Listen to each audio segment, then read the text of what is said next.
The dining room was silent when I entered. Crystal chandeliers, gold-rimmed plates, and eyes that froze the second they saw me. At the head of the table sat a man I recognized instantly. The homeless man I'd given my lunch to an hour earlier. Except now he wasn't wrapped in rags. Now he wore a tailored suit. And he was smiling at me. I'd met Nathan 2 years earlier. Charming, handsome, polished in all the ways I wasn't. He swept me into his world of rooftop bars, private drivers, diamond promises. But there were cracks. The way he mocked waiters when he thought no one heard. The way he tightened his grip on my arm if I spoke too long at a party. The way his eyes darkened when I asked too many questions about money. I told myself love could sand down sharp edges. I was wrong. The truth came in whispers. A text on his phone, half hidden, from another woman. Receipts for hotels he never stayed at with me. And then the conversation I overheard one night. Him bragging to a friend that marrying me would be convenient. Convenient. That's all I was. Not love, not choice. A placeholder until he climbed higher. I didn't confront him, not yet, because by then I already knew about his father, the millionaire he was so desperate to impress, the man he claimed would never approve of me. So when Nathan arranged a dinner to finally introduce us, I planned carefully.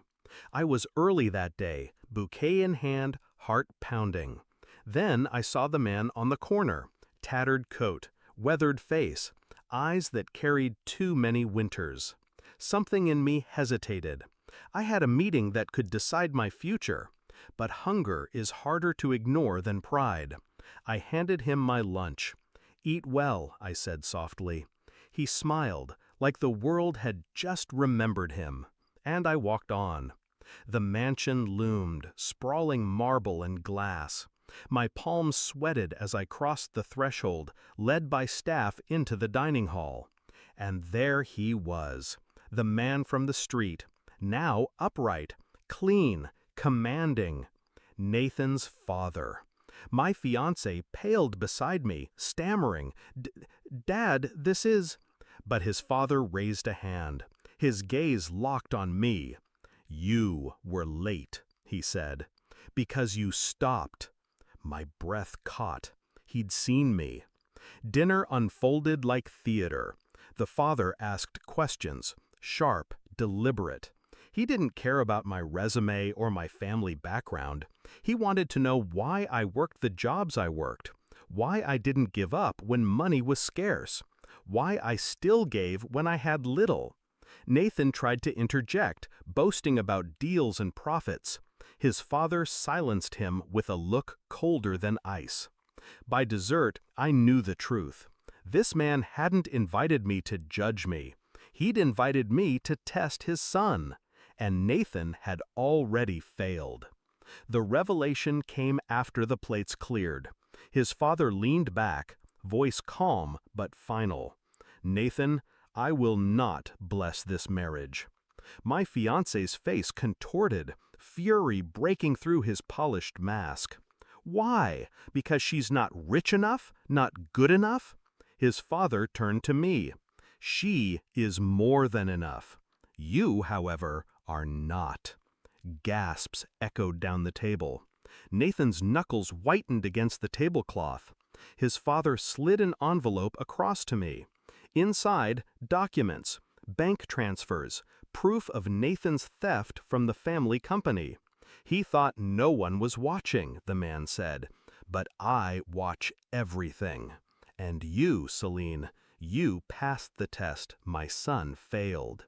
Nathan exploded, shouts, accusations. He grabbed my wrist, the same grip I'd felt before, tighter now, desperate. "You planned this. You set me up." I met his eyes, calm. "No, Nathan, you set yourself up." I just stopped pretending not to see it. His father's voice cut the air like glass. "Leave.